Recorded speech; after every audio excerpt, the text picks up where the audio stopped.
as there's delays, we can also kind of revisit the Texas-Ohio State game. Because I went back and looked, and it's actually not as bad as I thought. I was miserable on Saturday, but yeah. Anyway, all right, 3, 2, 1. Hey, y'all, it is the late... Oops, sorry, dog. Restart. Hey, y'all. Hey, y'all, it's game time with the ladies of left field. We always have a bit of a weird week with the Cowboys playing on Thursday, so we figured we'd let you guys watch some of the game with us while we give you our little weekly update. We can kind of just... We are literally watching the game right now. It's the beginning of the second quarter, so, like, if any of us lose our shit, that's why. Or cheer really loudly. Good either way. You will hear Kasey and her all her theatrics. Oh, man.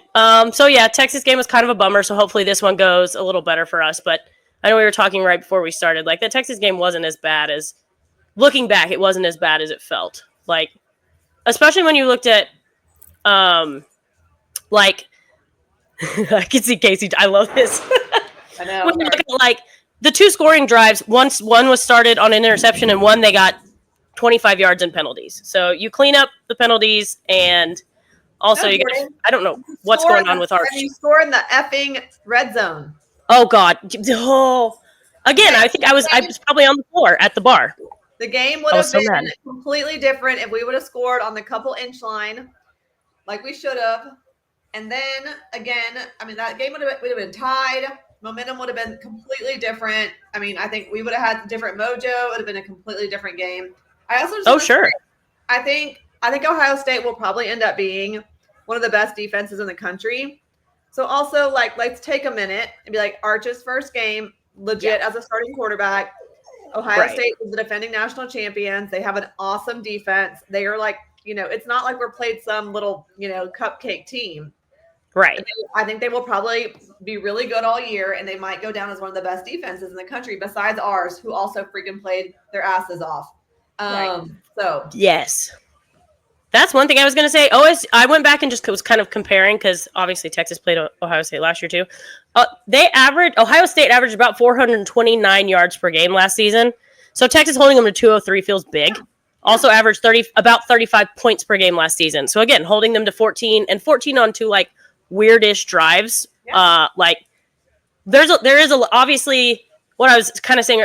Arch's like sidearm throws were kind of weird, and hopefully they sort out those mechanics at some point. But like, there's a lot more positives to take from that game than I originally thought walking out of Reraw on Saturday.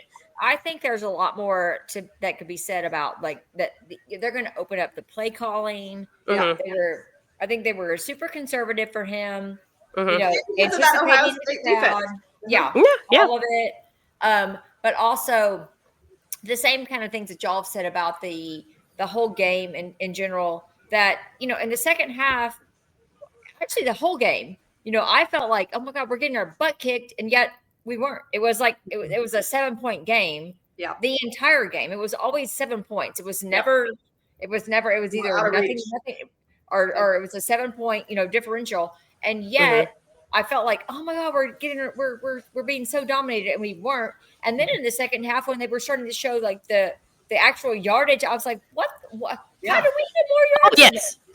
Yes, literally any numbers, any statistical comparison, except for penalties, Texas was like close or ahead. Like, it's crazy. Yeah, you clean up the penalties, you score in the red zone, done. Emotionally, I had thought, I jumped off a bridge, when the game was over, like, whatever. Oh yes. But then as I, see things, thought it through, I'm like, okay, this isn't the worst thing. And really, losing this time of year is the best time to lose. Losing early is the very best time. This is the best time for your team. If you squeak out a win and then think that we're so great, not good. But now you're like, we got to bust ass and get after it. Yeah. Wakes you up, shakes you up. Let's get serious about it. Get your shit together. Yeah, we're gonna be okay, y'all. We're gonna be okay. So I think we're fine. I just, I had my own moment of like being a Texas fan of like flip out, oh my God.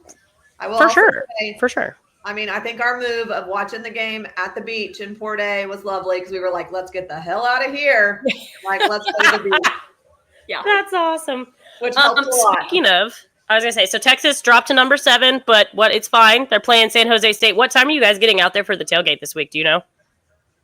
That's a Kasey question. Not sure. My dad's birthday is today, so I always go home this weekend and spend time with him. So me and PJ will go head on to the Dallas Mansfield area. Oh, so is Mark unattended for the weekend? Mark is unattended. Mark will be attending with Kasey and Barn. Yes. Yeah. Y'all got an air tag for him? Yeah. Just put it in his pocket. Fine. No, but game's at 11, so that will be an early tailgate, but maybe which means not that much time to get wild before y'all head in. Yeah. Fine. And I think this will be a good opponent because granted I know nothing about San Jose State, but I feel like it's kind of going to be. I saw something on either Twitter, one of the things about like at this point, Sark and they should all just be approaching it as like see how many points you can score in however many ways. Open up the playbook, let Arch figure it out, and like let's go. Mm-hmm. Let's see what we It'll also be I also heard where they're a run and shoot offense. So it's gonna open up our secondary. We have our secondary a whole lot more looks, and we're also gonna be as a fan base, we're gonna be prepared for a longer game because that was a fast game. Yeah. Yes. With the running, with all the running that went on, that was a extremely fast college football game because normally a college football game is 4 hours now. Yeah. Yeah. Okay. The game that was running and everything. And that one was fast. And the game that was running concurrent to us was the Tennessee game, right? Yes, exactly. We were in the fourth quarter and almost done with that game. And they were like barely. And they had started behind us. Yeah. Like 10 minutes behind us. Mm-hmm. It was wild. Son of a nutcracker. Freaking. God damn it. I know. Sorry. Fucking No, that's fine. This is an explicit podcast, everyone. It's marked as explicit. Y'all know this. Okay. Thank you. Here's the deal, y'all. Also, the Cowboys offense is looking damn good, but their defense looks bad. We are. Yeah. Well, I didn't expect much from our defense, but come on. I mean. But the offense is looking jamming. My boy Dak Prescott is showing out. And so is Baller. The $1 million players are playing. Guess who? I don't even remember who I'm playing in fantasy football this week, but they have CD. So now I'm like, well, this is great for my heart, but annoying for my fantasy football. Oh, well, yeah. Whatever. Also, all the shenanigans before this game were weird as hell. Who the hell spits on somebody? Like that is trash behavior. Eagle trash. That's exactly who spits on. Their coach doesn't even like. The best defensive lineman, it gets ejected before the game starts, y'all. It's like have some discipline. I think you might be a closet Cowboys fan. Yeah. I like this. I like this theory. For those of you who are listening right now, Philadelphia is on the 8-yard line. So if shouting ensues, something bad for us happened. What was the total line of the game? God damn it! If it's fourth again, fuck Jalen Hurts. Okay. Sorry. Yeah.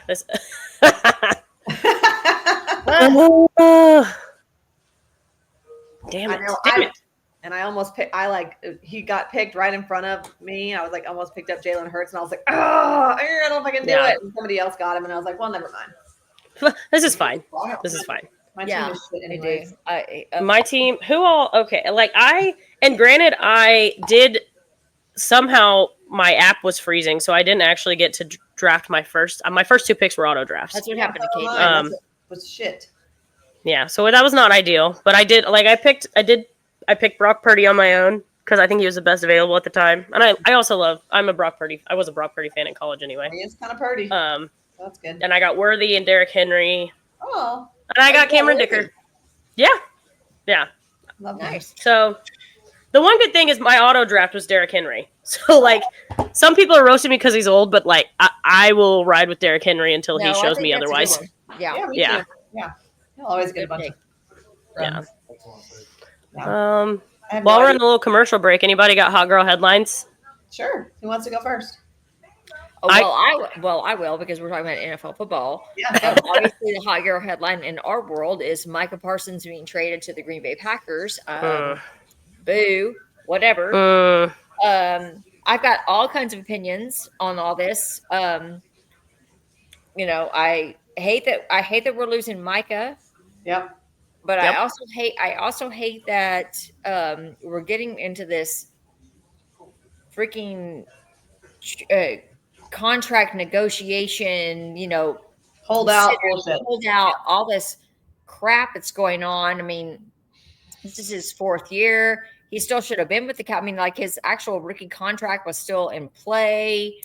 I don't know. It bothers me. It bothers me about the future of football because I'm like, okay, so every team's going to have 3 players that are paid, you know, most of their salary cap $5 and the rest of the guys are all going to be paid minuscule amounts to still get their asses beat up, whatever. I don't know.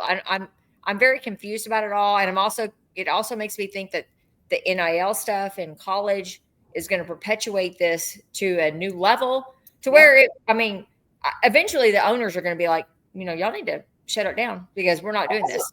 We just don't have enough money. Like, I mean, like, it's like at some point, is there enough money? You know, I mean, the salary cap, Hopefully the owners of like professional teams are going to go back to the colleges and be like, y'all need to like, the schools don't pay money. If a kid gets an endorsement, go for it. Good. That they deserve the endorsement from a place. But the school does not need to be paying a kid to go to school there. I agree. Like Warby Parker, put on those glasses, Arts. Let's do the damn thing. You know, like that's great. I know it's not exactly correlating, but I love he had his glasses at, and then my man had like the worst accuracy of a Texas quarterback in the last 10 years. He wasn't wearing the glasses is the problem. But I mean, get him some Rex specs or something. The Rex specs. Us paying a college, paying every single college athlete, it's not going to help them because if they think that they're going to automatically make $100,000 a year when they come out of college and they have to actually pay their own rent and pay for food and cars and everything that they get for free while they're in school, because they go to the tank at UT, they go to the tank, you know, they're getting housing. They're being set up for failure. Mm-hmm. Yeah. Unless they have a job that is like, woohoo, way up here. Right. Yeah. Unless they become an NFL player. And they're having to adjust to not being an athlete and actually going to a job and not going to do what they love, you know. Yeah. I mean, there's obviously there's a certain amount of them that are going to get to go do and play their sport, but there's most do not. There's 60. I mean, the percentage is staggering. It's, you know, what is it, like 1% of D1 athletes actually go pro in whatever sport they're playing. It's yeah. Speaking of NCAA rulings, my hot girl headline is actually something that came out about today. The NCAA FBS Oversight Committee voted to move the transfer portal window to now it's going to be just like there's only for football, but they're looking at like just a 10-day window that starts up right after the CFP quarterfinals wrap up. Love it. So instead of being able to do like all spring or anyway, it's 10 days and that's it. Good. Which I actually I think it's smart. I think it that way when you go into the spring, your whatever, you know what you have. You know who's coming in, you know who's not, you know who's gone. I think I like it from a fan perspective, you know. No, I think from a fan perspective, from a coach perspective, there's like lots of good things about that. Well, I hate the fact that like at the end of the regular season, next thing you know, half the people are jumping ship from their teams. And then if their teams are in a bowl game, they're like, oh, I'm not there because I went to the portal to go to my team, you know. No. Wait until we're done with football. So like what you said, the quarterfinals, which is that what you're saying? The quarterfinals is the time frame? Right. It's after those games wrap. So at that point, you should only have 4 teams left. Yeah. So the 4 teams, no one's going to opt out if your team's playing the CFP semifinal. But otherwise, Well, if you are, you're an idiot then. I mean, whatever. Fair point. I'm like, okay, well then you're not a team player, clearly. Yeah. Toodles, as I texted you guys with the Toodles, asshole. Yeah. Agreed. Yeah. Oh, man. All right. Well, I'm What you got, Kate? happy about that. I got MLB stuff again. So, we're getting closer and closer to playoff time for the Major League Baseball. So, interestingly enough, this is kind of fun. Like, if the season were to end today, we would have in the American League, the Blue Jays would be number 1. The Detroit Tigers would be number 2. They would both have byes. Wild card teams would be the Astros and the Mariners. And then the Yankees versus the Red Sox. In the National League, the Brewers would be number 1. The Phillies number 2, both with byes. The wild card series would be the Dodgers versus the Mets. And my Cubbies versus the Padres.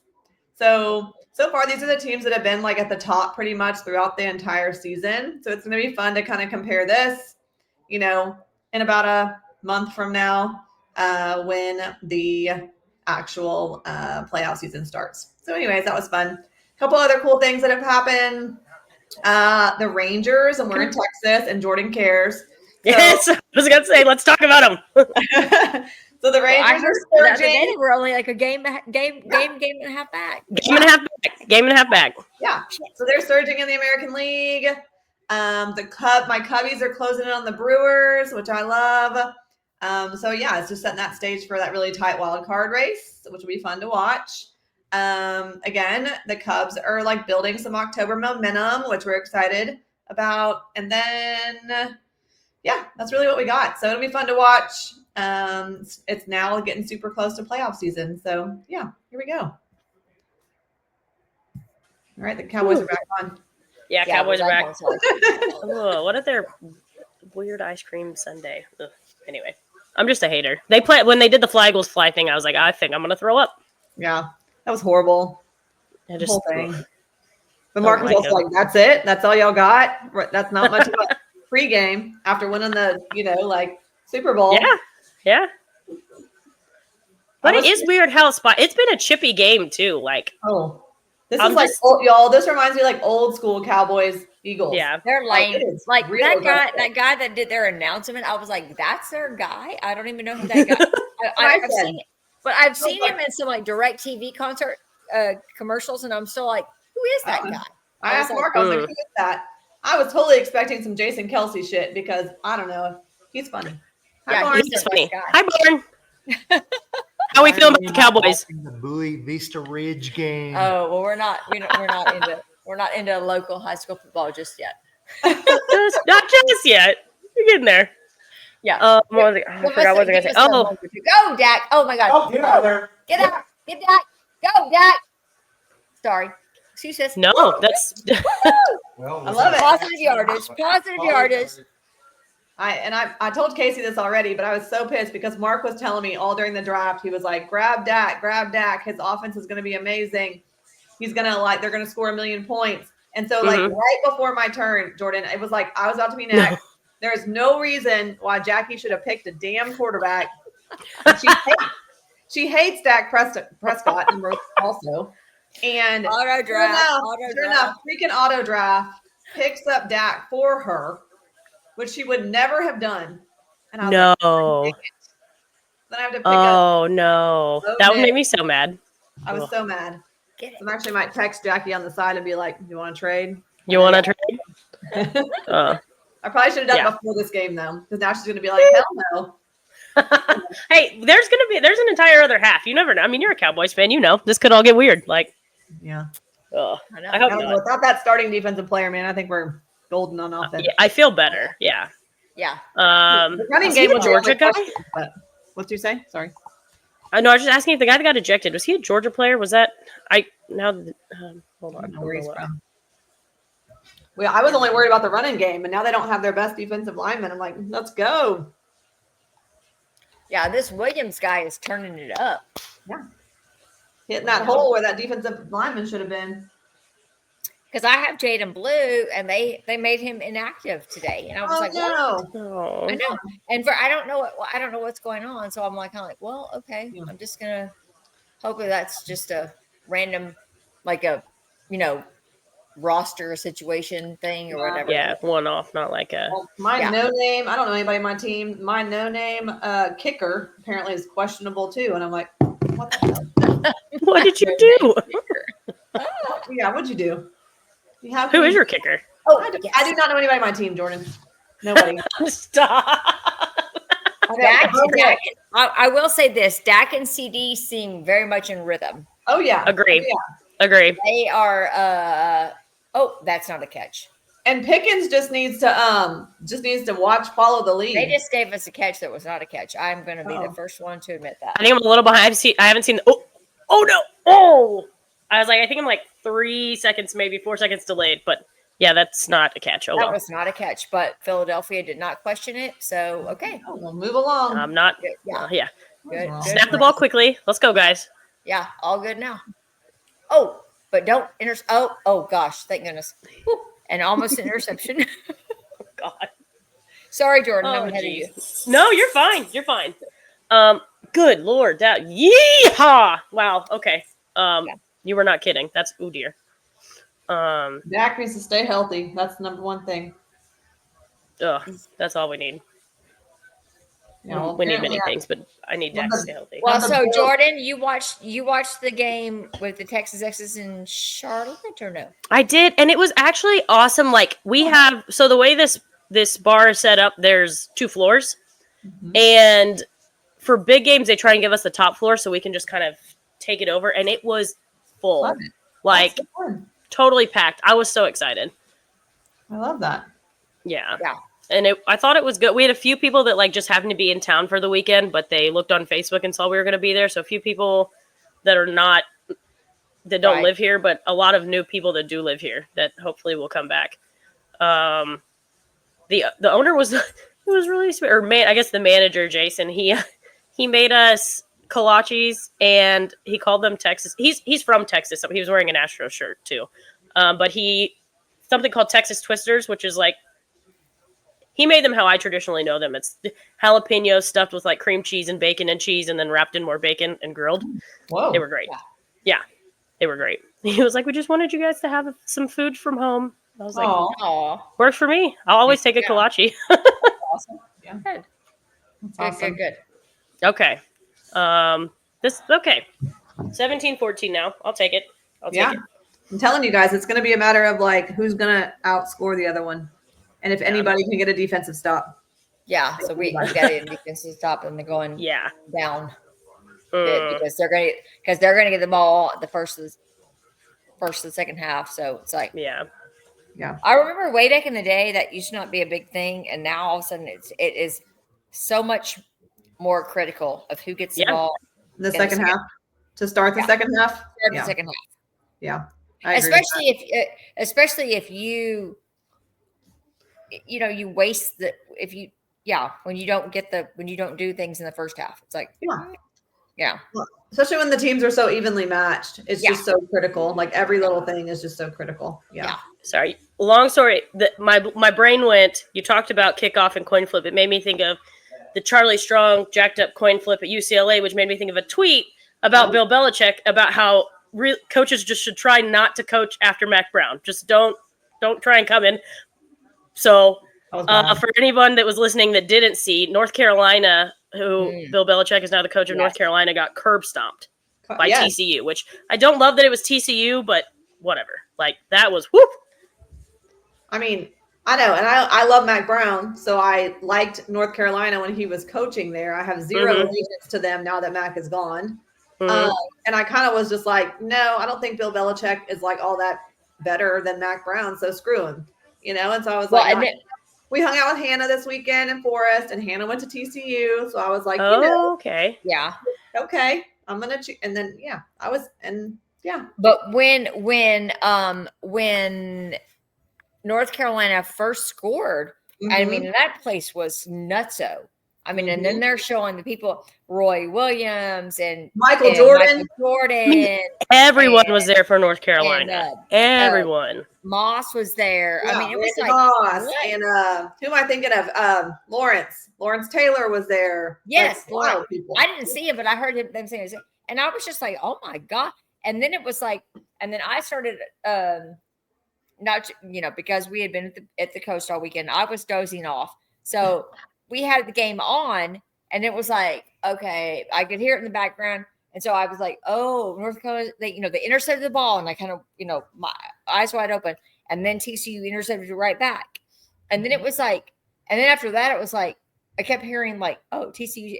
And then I look at the score at one point. I opened my eyes and I looked at the score. I was like, oh my God, they're winning like 41-7. I was like, shit. You're like, never mind. That is not what I expected from that game at all. Stands, and I was like, oh no, this is over now. I was like, this is completely over. The people are gone. Yeah, this is a back to the typical North Carolina football crowd. But that was sorry, guys. That was definitely not something I'm sure that Bill Belichick is used to. I mean, I think he had losses early on, but no, people looked. That was, I don't remember the exact numbers, but that is, I believe, his biggest deficit in a loss, NFL or obviously now college. Wow. Yeah. Whew, that's just gotta suck too with all the lead up. I mean, the pregame was all about Belichick and all the. Oh man, it was just. Did y'all see Did y'all see that funny meme of like, I guess during the game or right at some point in the game, his little girlfriend like walked up to him. They were like saying, "Hey, Bill, can I have some money for candy? Can I have some money for the concessions?" He like shoos her away. Did see that. It was hilarious. Oh man, she walks away all prissy. Well, that was a hard situation. I never really quite. There's a fine line about going back and forth between college and pro. And I don't think that now it's gotten a little easier because of NIL. Right. Mm-hmm. For a pro guy to go into college. Yep. But you still have to go into, it's not like you're drafting people. Right. Recruiting is a different deal. Right. Which that is another thing. I think maybe it came out on Tuesday. I got into the article. I didn't finish it. Now that I'm thinking about it, I didn't remember. But there were some stories about kids who'd show up to North Carolina during their recruiting trip. They'd wait for Belichick to meet with him, and then he just would not show up. Yeah. So I think that might be an adjustment too. Is just like I think we talked about before. Like, I'm sure he's going to have someone to handle all those things for him, but like maybe that's not going to work in college. Like, the kids want to know that the head coach cares that you're there. Yeah. Yeah. I mean, certainly if they have options. I mean, if they have options, they're going to be like, I don't know what you can do for me for sure. Yeah. Well, and also you have to remember, these are like 17-year-old, 18-year-old young boy. I mean, these are still like, they do need to feel protected and supported and loved and cared for. And so do their parents. I mean, a lot of these parents are still very protective and have a huge say in where they go. And if you're the head coach and you're not even showing up to say hi to these guys, like they can go many other places. Yeah. So I think it's much different than being still somewhat of a grown man and, going to the NFL and being an adult, that's not right. Yeah. That's that. I mean, I can speak from experience, not from me personally, but watching all the other ones come in and knowing how they felt when they talked to Coach Brown, when they talked to Coach Strong, when they talked to Tom Herman. I mean, they need to hear from the coach. Yeah. They want to know what's going on. Yeah. Right. They want to know they just want to know that they care. Yeah. What's happening. Yeah. Yeah. Yeah. I mean, you're basically taking, somewhat of a, parental kind of big responsibility of somebody's kid. Yeah. Yeah, for sure. Still a huge deal. All right, friends. Well, we're is that it? We're almost about at the 2-minute warning, so we can wrap it up now so that Kasey can go back to giving her. I'm so impressed with this too, man. You were locked in on talking to us, even though this game got kind of wild. Well, y'all have seen the people listening have not seen my head go bebopping up to my TV. Like, we might need to play some of that a little bit. It's okay. We might need to throw some of this on the Instagram video. Some of this, I bet they're. Shelly's probably going to put this on YouTube. So, this might be a fun one. This might be our YouTube debut. There you go. But this was a lot of fun, y'all, and let's just hope the Cowboys hold on. And I will see y'all in left field. See you in left field. Go Cowboys. Go Cowboys. Yep. Bye, y'all. This was fun. I'll see you later. I'm sure we'll be texting. Good night, Jordan. Bye. Bye.